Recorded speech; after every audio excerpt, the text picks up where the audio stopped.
In today's episode, we remember nationalist, industrialist Jamsedji Tata, who was born on the 3rd of March 1839 in Navsari, Gujarat. He was a patriot and a humanist whose ideals and vision shaped the exceptional business conglomerate of Tata. The Swadeshi movement did not start until 1905. However, Tata represented these same principles throughout the time he was alive. Jamsedji was convinced that Indian companies could compete against the prevailing British dominance of the textile industry. In 1869, he acquired a dilapidated and bankrupt oil mill in Chinchpokli, Bombay, and converted it into a cotton mill.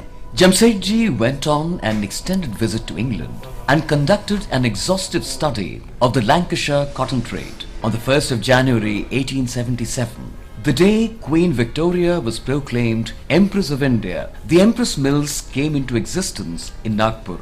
At the age of 37, Jamsedji had embarked on building many textile mills and other projects. From about 1880 to his death in 1904, Jamsedji was consumed by what has to be the three great ideas of his life: setting up an iron and steel company, generating hydroelectric power, and creating a world-class educational institution that would tutor Indians in the sciences. The Taj Mahal Hotel in Bombay was one of the ventures that did bear fruit while Jamsedji was alive. Legend has it that Jamsedji set his mind on building it after being denied entry into one of the city's hotels for being an Indian.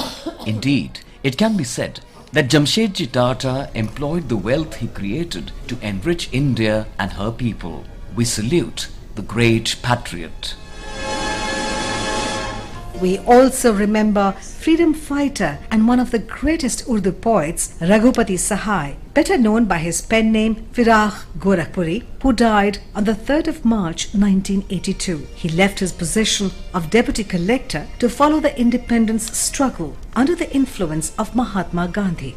Firaq Gorakhpuri was born on the 28th of August 1896 in Gorakhpur, Uttar Pradesh. He showed signs of excellence in Urdu poetry from an early age, and despite his contemporaries, including famous Urdu poets like Allama Iqbal, Faiz Ahmad Faiz, Kaifi Azmi and Sahir Ludhianvi, he was able to make his mark in the field. He was selected for the Provincial Civil Service and the Indian Civil Service, but on hearing Mahatma Gandhi from the ground of Bale Mian on February the 8th, 1921, he left his government job and jumped into the freedom movement. He joined the non-cooperation movement and was jailed for 18 months. He wrote couplets of revolutions such as Dekh raftare inqalab firaq, kitni ahista aur kitni tez, meaning, behold the pace of revolution firaq, how gradual yet how fast.